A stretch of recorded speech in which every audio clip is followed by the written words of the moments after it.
Caros camaradas, amigos e amigas, trabalhadores da administração local, trabalhadores do STML e do STAL,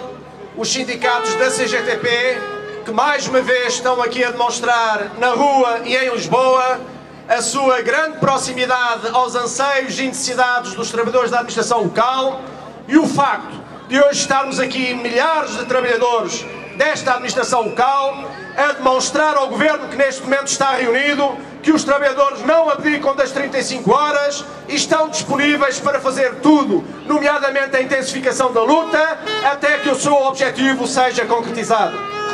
Quero-vos dizer que nós, neste caso concreto aqui do Estúdio Móvel, somos uns privilegiados, porque a imagem que hoje podemos ter desta rua aqui junto ao Conselho de Ministros é uma rua cheia de gente, de homens e mulheres que estão aqui a afirmar a sua dignidade e a dizer que querem continuar a manter o horário de trabalho, a valorizar a sua profissão e a exigirem respeito por quem trabalha. Creio ainda, camaradas, que em nome da CGTP nós não podemos deixar de salientar que esta concentração de milhares de trabalhadores da administração local se realiza precisamente no dia seguinte ao aniversário, mais concretamente ao 44º aniversário da CGTP, constituída a partir da base pela vontade expressa de homens e mulheres que no dia 1 de outubro de 1970, com grande coragem e determinação, souberam dar o passo em frente na luta pela liberdade, pela democracia, pela defesa dos direitos dos trabalhadores e que a partir daí construíram, consolidaram e desenvolveram esta que é a maior central sindical dos trabalhadores portugueses, este que é um projeto sindical de ligação, de coerência e de compromisso com quem trabalha, com quem luta todos os dias por melhorar as suas condições de vida e de trabalho. Mas creio que esta concentração tem também um outro significado. É que ela neste momento tem lugar precisamente na quinzena de informação, reivindicação e luta que a CGTP iniciou no passado dia 23 de setembro e que culminará no próximo domingo, dia 5 de outubro. Que grande exemplo que os trabalhadores da administração local estão aqui a dar hoje. Que grande exemplo de firmeza, de determinação, para virem dizer aqui ao Conselho de Ministros que querem ser respeitados, que não aceitam continuar a ser injuriados e caluniados e que os compromissos são para cumprir. Mas, no que respeita ainda às 35 horas, depois daquilo que o Francisco Brás disse e daquilo que o Vítor Reis complementou, permitam-nos, camaradas, acrescentar mais 3 ideias. A primeira é que os compromissos são para cumprir. Um sindicato da CGTP, uma federação da CGTP, ou a CGTP, quando assina um acordo, assinam depois de ouvir, de auscultar e de ter o agremã e o apoio dos trabalhadores. E a nossa assinatura é uma assinatura que é associada à palavra de honra. O que nós temos aqui é que neste momento estamos a exigir que os compromissos que foram assumidos com os nossos camaradas do STAL e do STML sejam cumpridos, ao mesmo tempo que estamos aqui perante um governo que, para além de ser fora da lei, é um governo que faz da má-fé a sua prioridade para pôr em causa acordos que foram livremente assumidos entre trabalhadores e sindicatos, juntamente com autarquias locais. Nós não podemos aceitar isto. Os mesmos que estão aqui, hoje reunidos neste Conselho de Ministros, os mesmos que ainda a semana passada diziam que a CGTP não assina acordos, são os mesmos que sabem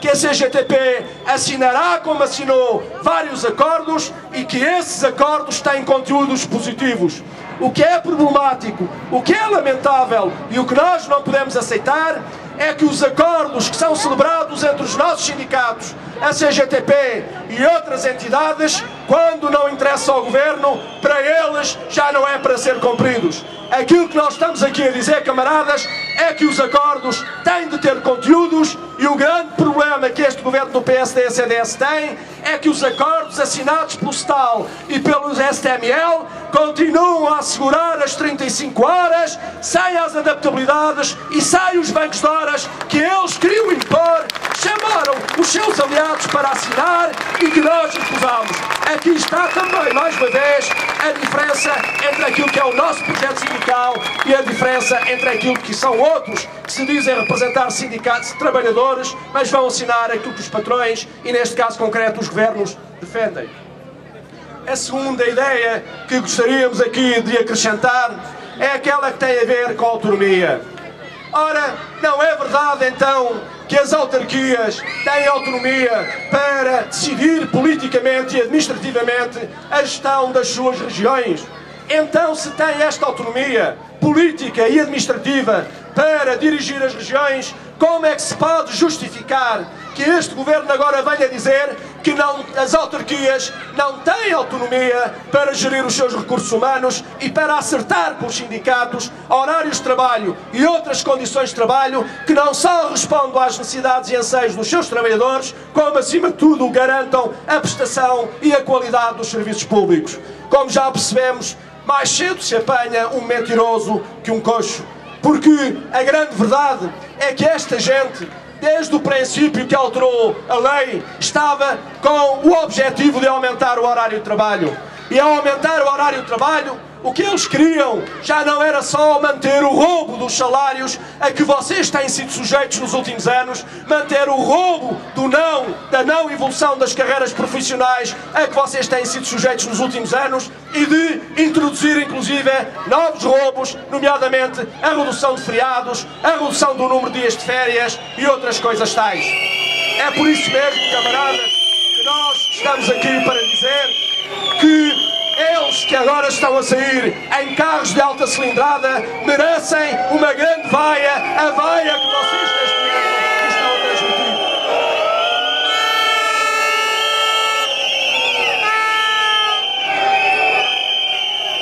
A terceira ideia que gostaríamos de colocar é aquela que tem a ver com a contratação coletiva. A contratação coletiva, camaradas, amigos e amigas, é um direito constitucional.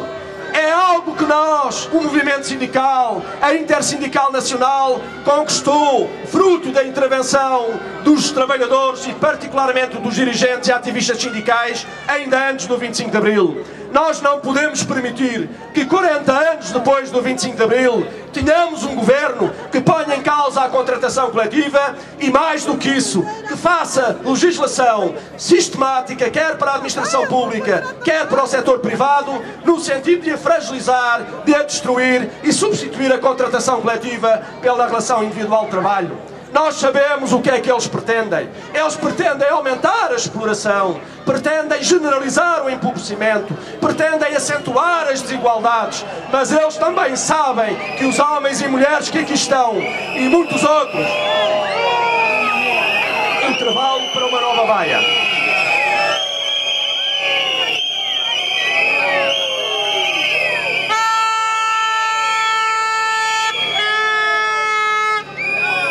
Camaradas, isto é caso para dizer que esta é que é uma manifestação interativa.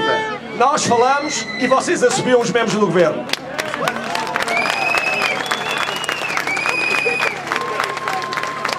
Mas, como dizia,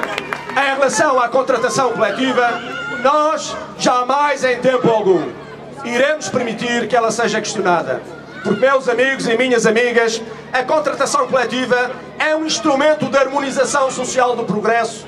um instrumento de melhoria das condições de vida e trabalho dos trabalhadores e de distribuição da riqueza. Mas é também algo mais do que isso. A contratação coletiva é um pilar fundamental da democracia. Porque não há democracia a sério quando os direitos dos trabalhadores, individuais e coletivos, são violados, ou quando o medo se instala nos locais de trabalho e os trabalhadores e trabalhadoras têm medo de exercer os direitos que nós conquistamos, os direitos que nós não podemos perder e os direitos que nós queremos fazer transitar para as novas gerações. Não há democracia sem contratação coletiva e nós não vamos permitir que a democracia seja fragilizada por via do ataque à contratação coletiva. Para além disso, camaradas, amigos e amigas, parece-nos aqui que há outro elemento que importa destacar. E este tem a ver com o posicionamento deste governo. O mesmo governo que vos anda a roubar nos salários, que já vos roubou nas pensões que vocês irão receber mais à frente, que não vos quer aumentar, aliás não quer promover a evolução das carreiras profissionais e que ainda agora, na Lei Geral do Trabalho e Funções Públicas, assumiu mais um conjunto de cortes. Este é o mesmo governo que, tão áspero e tão incisivo no roubo dos direitos e dos salários dos trabalhadores da administração pública, é tão lesto em dar dinheiro ao capital, como aconteceu recentemente com o envio de 4,4 mil milhões de euros para o BES e para tapar o negócio ruinoso da tal gestão privada que resolvia tudo, da gestão do Ricardo Salgado e Companhia Limitada. É caso para dizer, camaradas,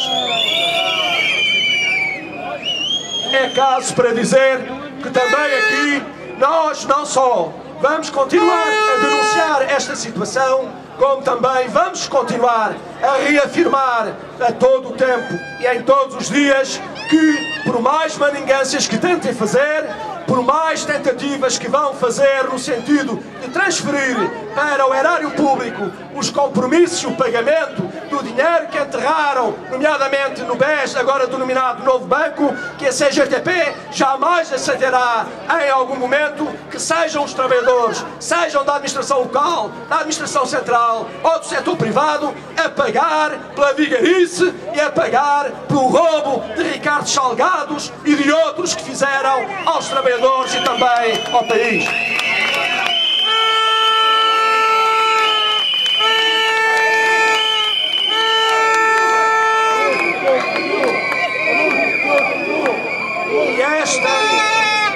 E esta é uma luta que continua também.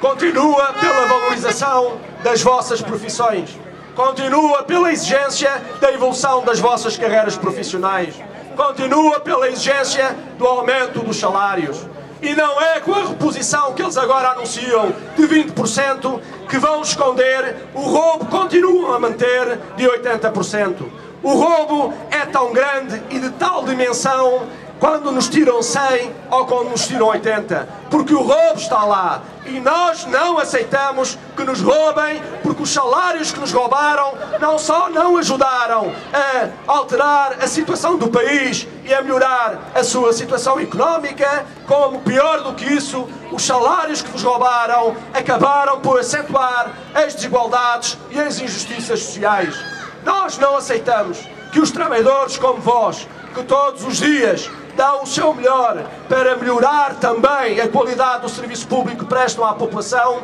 continuem a ser tão maltratados por este governo do PSD e do CDS. E é por isso mesmo, camaradas e amigos, porque este governo, que sabe, por quando vai às regiões, que não há nenhuma cidade, nenhuma vila ou nenhuma aldeia que receba uma visita de um ministro ou de um secretário de Estado e que não tenha ali os trabalhadores e a população a recebê-los e também a assobiá-los e a responsabilizá-los por aquilo que neste momento está a acontecer.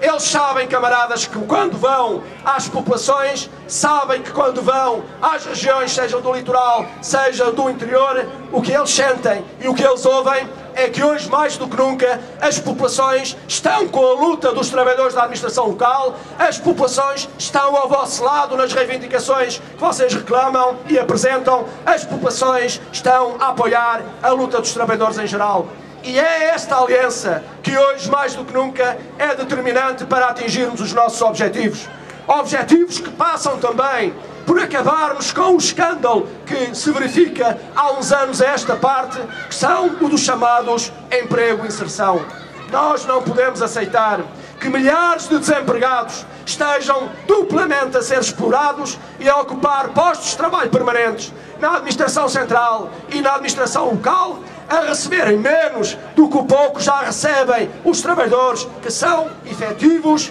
e sabendo de antemão que ao fim do ano vão embora para entrar outros. se é necessário ocupar postos de trabalho permanentes e eles existem para serem ocupados, nós entendemos, por uma questão de respeito, mas também de solidariedade, que é necessário criar mais emprego e que estes homens e mulheres que neste momento estão a ser, repito, duplamente explorados, devem ter as condições para se candidatarem a um concurso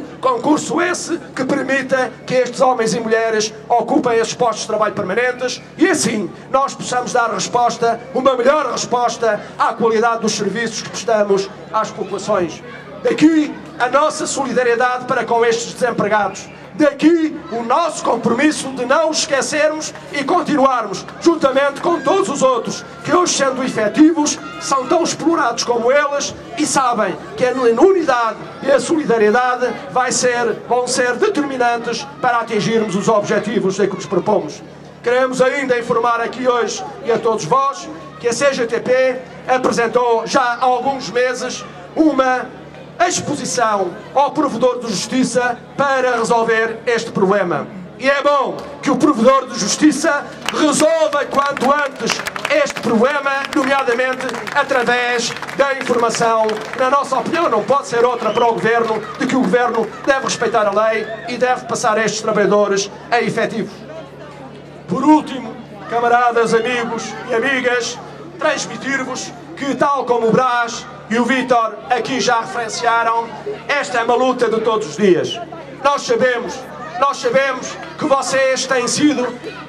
uma das camadas laboriosas que mais luta tem desenvolvido, que mais participação cívica tem tido, quer nas ações do sindicato, quer nas ações das uniões distritais, quer nas ações da CGTP, e nós não esquecemos o contributo que vocês têm dado e a disponibilidade que vocês têm sempre mostrado para estarem na primeira linha da luta com a CGTP, nesta luta que é de todos e para todos. O vosso exemplo é um exemplo paradigmático, camaradas. O vosso exemplo é uma referência que tem de ser seguida por todos os outros, nomeadamente aqueles que às vezes têm medo ou ainda não têm a confiança necessária para dar o passo em frente. O que vocês têm demonstrado com a vossa intervenção, com a vossa permanente ação, é de que sabem tão bem como nós, porque sentem todos os dias os problemas e todos os dias intervêm para resolver os problemas, é que nada nos caiu do céu. E tudo aquilo que nós conquistamos hoje e que eles nos querem roubar foram conquistas que só foram possíveis pela nossa luta, pela nossa persistência, pela nossa coragem, convicção e confiança. É esta convicção e confiança que nós temos que ter nos próximos tempos, porque é ela que vai determinar não só a resolução dos nossos problemas, mas também a ruptura com esta política e a demissão deste governo. É hora de dar a palavra ao povo. Eles que não tenham medo de dar a palavra ao povo. O problema deles não é que o povo se pronuncie. O problema deles é saberem de antemão que o povo, quando se pronunciar, vai se pronunciar por lhes dar um pontapé no traseiro, por pô-los fora do governo e também do poder. E é essa a preocupação que eles têm e é por isso que eles têm medo de eleições. A luta continua. E porque a luta continua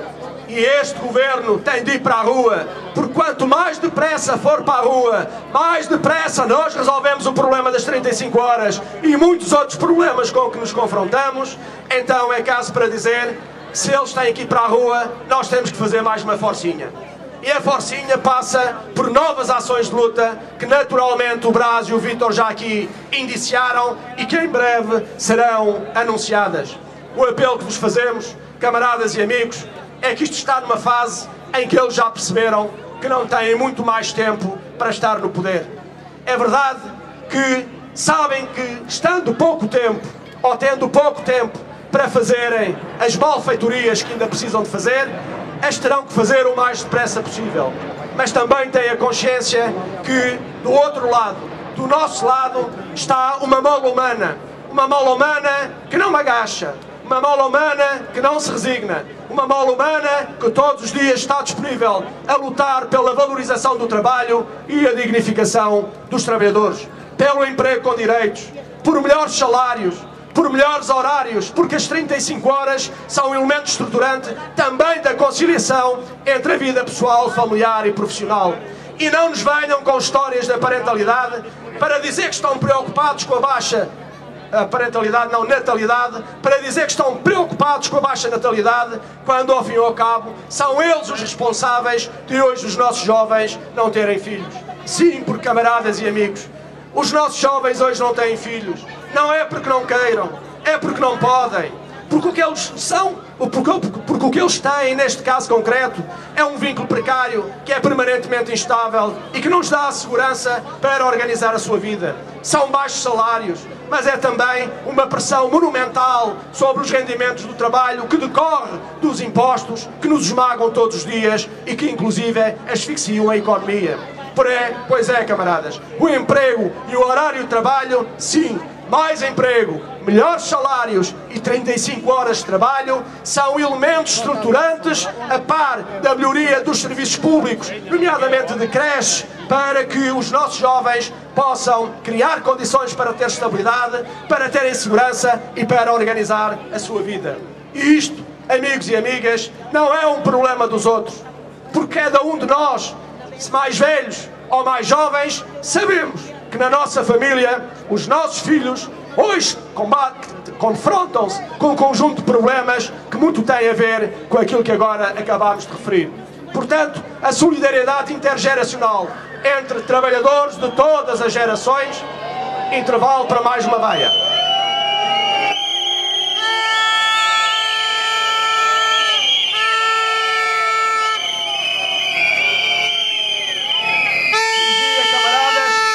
Solidariedade intergeracional vai continuar a ser um elemento estruturante para resolvermos os problemas com que os trabalhadores são confrontados e com que o país, neste momento, está a ser confrontado também. A todos vós, homens e mulheres que aqui estão, e a muitos outros camaradas vossos, que também aqui gostariam de estar, pelas mais diversas razões, nomeadamente também pela prestação do serviço público que têm que fornecer às populações e que não permitiu que aqui estivessem. A todos vós, camaradas e amigos, um grande abraço, muita força, muita saúde, com esta ideia que a força da nossa razão, mais cedo que tarde, irá sobrepor-se à força do poder deles. Viva a luta dos trabalhadores da administração local! Viva o STML! Viva o STAL! Viva a CGTP Intersindical Nacional!